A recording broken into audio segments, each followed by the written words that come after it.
रायगड जिल्ह्यातल्या भ्रष्टाचाराबद्दल बोललेलं आहे. तर याच्यामध्ये म्हणजे भिवंडी कुटुंब असं ओनर नसताना, म्हणजे जमिनीचे मालकी हक्क त्यांच्याकडे नसताना, पण त्यांनी वेगवेगळ्या कायद्याचा आधार घेऊन आणि सिलिंग ॲक्टपासून पळवाटा काढण्यासाठी फॉरेस्टला जमीन दिली असं दाखवून कोर्ट ऑफ वॉर्ड ही संकल्पना दाखवून, कारण सातबाऱ्यावर कुठेही त्यांचं नाव नसल्यामुळे सिलिंग ॲक्ट ॲप्लिकेबल होणार नाही. त्या पद्धतीनं वेगवेगळ्या मार्गाने त्यांनी पळवाटा शोधून बऱ्याच वर्षानंतर आत्ता त्या जमिनीचा फायदा घेण्यासाठी अधिकाऱ्यांसोबत संगनमत करून, जसं सिडको ऑथॉरिटी असेल किंवा कन्फ्युजन क्रिएट करून ठेवलं आधी त्यांनी. आता एक एक विषय ते ॲप्लिकेशन करून त्यांचं बेनिफिट घेण्यासाठी कोर्टाला हाफ इन्फॉर्मेशन म्हणजे अर्धवट माहिती देऊन मिसगाईड करून, तसं आपल्या रेकॉर्डमध्ये ऑर्डरमध्ये कोर्टाने पण सांगितलेलं आहे की कॉन्ट्रडिक्टरी स्टेटमेंट्स दिलेले आहे सिडकोने पण. तर त्या पद्धतीने त्यांनी लँड ग्रॅबिंगचं एक नवीन पद्धत निर्माण केली आहे. कारण हा एक कन्फ्युजिंग विषय आहे, कारण कोर्ट ऑफ वॉर्ड तुम्हाला माहिती नाही. फॉरेस्ट ॲक्टला जमीन स्वतः दिली ते दाखवत आहेत, पण फॉरेस्ट ॲक्ट हा स्टेट गव्हर्नमेंटच्या ॲफिडेविट सुप्रीम कोर्टमध्ये जो ॲफिडेविट देण्यात आला त्याच्यात 1948 पासूनच हे फॉरेस्टमध्ये आहे. पण त्याने असं आर्टिक्युलेट केलेलं आहे, असं दाखवलेलं आहे की त्यांनी स्वतः जमीन आहे ना ती ॲडमिनिस्ट्रेट करायला फॉरेस्ट ऑथॉरिटीला दिली. अशा प्रकारचे बरेचसे गोष्टी. किती जमिनी एकूण फॉरेस्ट डिपार्टमेंट जमीन 4078 एकर आहे, जे आमच्याकडे रेकॉर्ड्स आहेत आणि त्याचे डॉक्युमेंट्स मिळालेले आहेत. आणि इतर जमीन हे कोर्ट ऑफ वॉर्ड या विषयामध्ये कलेक्टर यांच्याकडे असतो आणि आम्ही ॲप्लिकेशन दिलेलं आहे, RTI ॲप्लिकेशन. काही दिवसात आम्हाला इन्फॉर्मेशन मिळेल.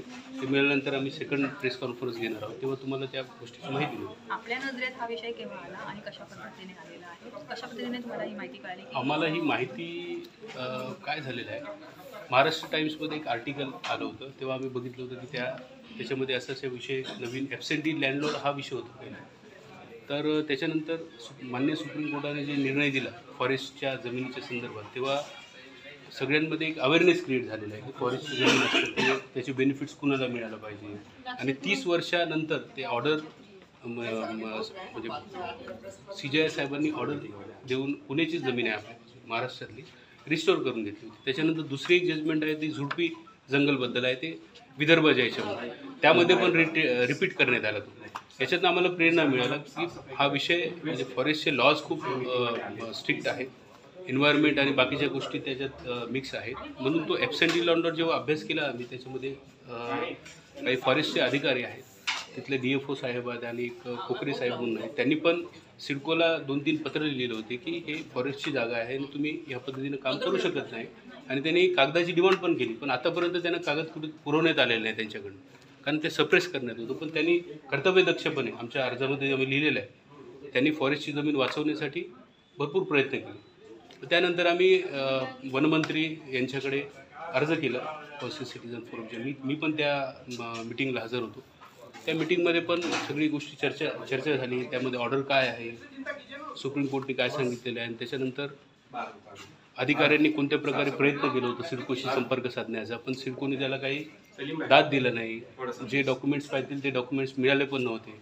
तर अशा प्रकारे त्या गोष्टी त्या मिटिंगमध्ये चर्चा झाल्यानंतर तिथले सिडकोचे JMD साहेब आहेत, त्यांनी ते स्टेटमेंट दिली की आम्ही या सगळे जे अलॉटमेंट आहे ते स्टे देणार आहोत, पण स्टे दिलेली आहे म्हणून. त्यानंतर ते मिनिट्स ऑफ मिटिंग बघितलं त्याच्यामध्ये पण आहे, पण इतर बघितलं तर सिडकोमध्ये असं कोणत्याही प्रकारचं स्टे दिलेलं नाही आहे. म्हणून त्याच्यानंतर आम्हाला वाटलं की हे विषय इथे थांबणार नाही. म्हणून आपल्याला जे चीफ जस्टिस साहेबांनी एम्पॉवर केलेलं आहे चीफ सेक्रेटरीजना, त्यांच्याकडे आम्ही अर्ज केले रितसरपणे की तुम्हाला एम्पॉवर केलेलं आहे आणि फॉरेस्टची जमीन पण आहे याच्यामध्ये आणि गव्हर्नमेंट लँड पण आहे, म्हणजे मोठा विषय आहे हा.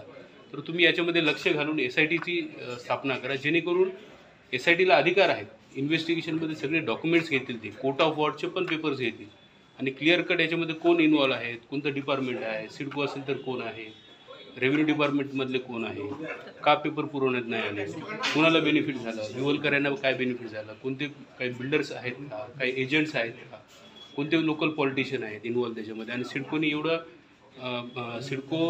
सिडकोनी सांगितल्यानंतर पण MDने की सबज्युडाइज मॅटर आहेत, म्हणजे सुप्रीम कोर्टच्या आदेशाला पण त्यांनी मानलं नाही आणि सिडकोच्या स्वतःच्या म्हणजे अहवालामध्ये दिलेल्या त्यांच्या मत आहे ना त्याला पण मान्य करण्यात आलेलं नाही. आणि इलिगली जे त्यांच्या अधिकारात क्षेत्रात नाही आहे ते डायरेक्शन देण्यात आलं आणि त्या डायरेक्शनच्या बेसमध्ये काही लँड ट्रायपार्टी झालेलं आहे, काही लँड अलॉटमेंट आता ऑनलाईन पण आजही दिसतं 52 ते 53,000 मीटर आजही सिडकोनी अलॉटमेंट काढून क्लिअर केल्याचं दिसतं आपल्याला. म्हणून आम्ही इमिडिएटली त्याच्यावर स्टे व्हायला पाहिजे ती जी प्रोसेस आहे आणि जे काही कंपन्सेशन मिळालेलं आहे त्या फॅमिलीला टोटल याच्यामध्ये, कारण ते ओनरच नाही इनाम अबॉलिशननुसार आणि सिलिंग ॲक्ट जरी पकडला आपण नंतरच्या काळातलं तर ते सगळी गोष्टी रिकवर करायला पाहिजे. आतापर्यंत जे काही कंपन्सेशन घेतलेलं आहे हा तर सिडकोचा विषय दिसत आहे, अशी काहीतरी झाले असेल कारण हजारो एकरचा विषय कुठं काय झालं माहीत नाही आपल्याला. म्हणून SIT हे प्रॉपर ऑथॉरिटी आहे, त्यांनी सगळे ते इन्व्हेस्टिगेशन करून किती करोडचं नुकसान आहे याच्यानंतर आणि ते मिळेल आणि हे इन्व्हेस्टिगेशन होताना त्यांच्यावर दबाव येऊ नये, म्हणजे फ्री अँड फेअर म्हणतो ना इन्व्हेस्टिगेशन, इन्फ्लुअन्स होऊ नये कोणाचं. त्यासाठी जे कोणी इन्व्हॉल्व आहे त्यांना त्या प्रोसेसमधनं बाजूला केल्याशिवाय हे फ्री अँड फेअर इन्व्हेस्टिगेशन राहणार नाही. म्हणून त्या कॉन्शियस सिटीजन फोरम यांचं असं म्हणणं आहे की आम्हाला पेपर पण मिळाले नव्हते फिरून पण आम्ही, तर नंतर इन्फॉर्मेशन कसं मिळेल म्हणून त्याने जर त्या पद्धतीनं आपण फ्री अँड फेअर इन्व्हेस्टिगेशन जर इन्शुअर केलं नाही तर याचा रिझल्ट पण मिळणार. तर ऑनरेबल सुप्रीम कोर्टाने सांगितलेलं की 1 वर्षाच्या आत याचा निर्णय सगळ्या दोषींवर कारवाई झाली पाहिजे हेच आमचं म्हणणं आहे.